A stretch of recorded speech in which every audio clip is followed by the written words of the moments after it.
இந்த ரெண்டு கட்சிகளும் திமுக காங்கிரசுக்கு சரியான பாடம். கலைஞர் ஐயா பழம் நழுவி பால்ல விழுப்போகுதுன்னு சொன்னாரு. ஆனா 10 வருஷம் கழிஞ்சு தாமதமாக இன்றைக்கு இந்த கூட்டணி உறுதியாகி இருக்கிறது என்பதை இந்த நேரத்தில் நான் மகிழ்ச்சியோடு தெரிவித்துக் கொள்கிறேன். இந்த கூட்டணி 200+ வெற்றி பெற்று நண்பர்களே, இதை நான் எதிர்பார்த்ததுதான். ஏன் அவங்க ரொம்ப டிலே பண்ணி இருந்தாங்கன்னா திமுக கூட எப்படி கூட்டணி அமைச்சா மக்களோட நலம்பாடு எப்படி இருக்கும் அப்படின்றது தான் அவங்களுக்கு கொஞ்சம் யோசனை பண்ணிட்டே இருந்தாங்க.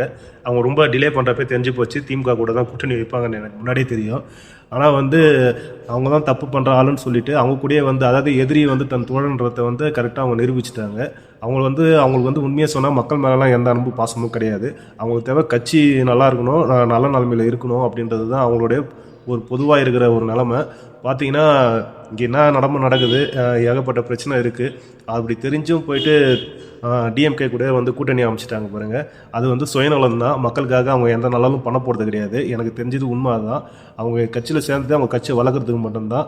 இதுக்கப்புறம் செய்யலன்னு தெரிஞ்சு அவங்களே ஆளுங்கட்சி இதே மாதிரி பண்ண மாட்டாங்கன்னு சொல்லிட்டு அவங்க கூட கை கோக்கிறது எந்த அளவுக்கு புத்திசாலி தானேன்னு எனக்கு தெரியல. ஆனால் கேப்டனை நல்லா ஏமாற்றிட்டாங்க.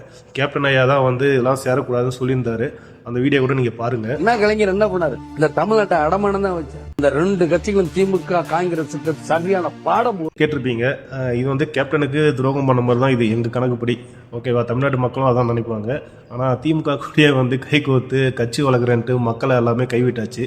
அவங்களுக்கு தேவை கட்சி பொழுது. நான் கூட என்னமோ நினச்சிட்டேன், கேப்டன் இருக்க வரைக்கும் உண்மையாக கேப்டனுக்கு கண்டிப்பாக நல்ல மனிதர் தான். ஆனால் அதை பயன்படுத்தி அவர் கட்சியை இப்படி மிஸ்யூஸ் பண்ணுறாங்க பார்த்தீங்களா. ரொம்ப கேவலமாக இருக்குது இது பார்க்குறதுக்கு. இதை பற்றி நீங்கள் என்ன நினைக்கிறீங்க கமெண்ட்டில் சொல்லுங்கள். எனக்கு ஒன்றுமே புரியல.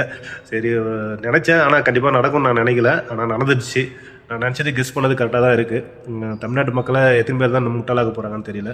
ஆனால் இந்த வாட்டிலாம் கரெக்டாக இங்கே ஒன்று டிவிக்கே கூட ஜாயின் பண்ணியிருக்கலாம். அது இன்னும் இப்போ தான் வந்திருக்கு. புதுசாக கூட நின்று மக்களுக்கு உதவி செஞ்சுருக்கலாம். அப்படிலாம் இல்லை, எல்லாம் பைசா தான். கெட்டு போச்சு. இதை பற்றி கமெண்ட் பண்ணுங்கள் ஃப்ரெண்ட்ஸ். டாடா பாய்.